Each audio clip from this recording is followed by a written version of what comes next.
মিতার কুকিং এ আপনাদের সকলকে স্বাগত। চলুন রেসিপিটি দেখা যাক। এসে গেছি নতুন একটা রেসিপি নিয়ে। আজকের রেসিপি হচ্ছে ছোলার ডালের বড়া। ছোলার ডালের বড়া করতে যা যা উপকরণ লাগবে আপনাদের দেখাচ্ছি। এখানে আছে 250 গ্রাম ছোলার ডাল। আমি ধুয়ে 3 ঘন্টা ভিজিয়ে রেখেছিলাম জলে, তারপরে জল থেকে ছেঁকে রেখে দিয়েছি।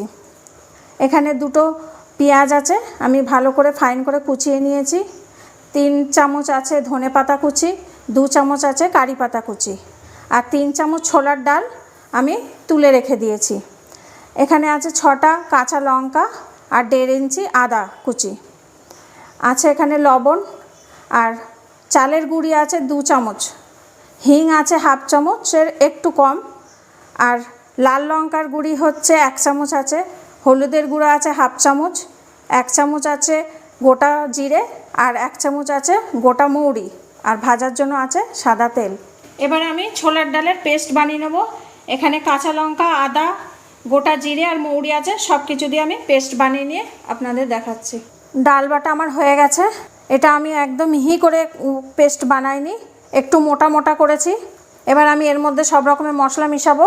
পেঁয়াজ কুচিটা দিয়ে দিলাম, ধনে পাতাটা দিয়ে দিলাম, কারি পাতা দিয়ে দিলাম, আর এই ডালটা আমি তুলে রেখেছিলাম ছোলার ডালটা এবার আমি মিশিয়ে দিলাম। এর মধ্যে কাশ্মীরি লঙ্কার গুঁড়োটা দিয়ে দিলাম, হিং দিলাম, হলুদ গুঁড়ো দিয়ে দিলাম।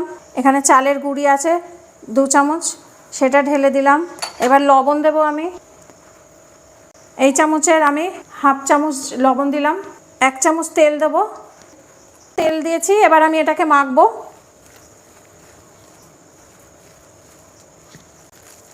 এটা আমি ভালো করে মেখে নিচ্ছি। এবার এটাকে আমি বড়া শেপ দিয়ে নেব।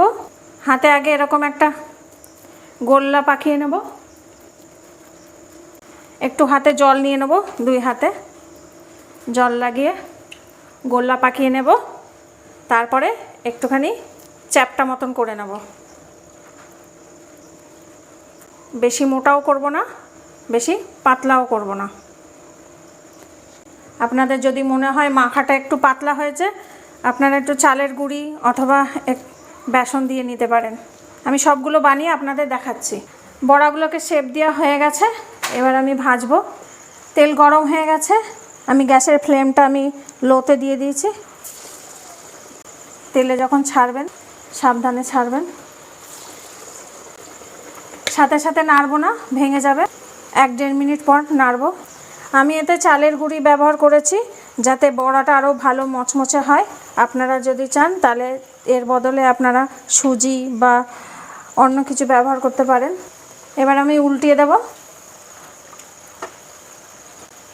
2 সাইডটা উল্টে পাল্টে ভালো করে ভাজবো। মিডিয়াম টু লো হিটে ভাজছি, হাই হিটে ভাজছি না, নাহলে পুড়ে যাবে। হয়ে গেছে, এবার আমি তুলে নেব। আমি সবগুলো ভেজে আপনাদের দেখাচ্ছি।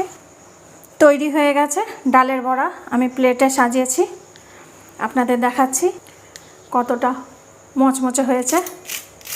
আওয়াজ শুনে বুঝতেই পাচ্ছেন মচমচে হয়েছে।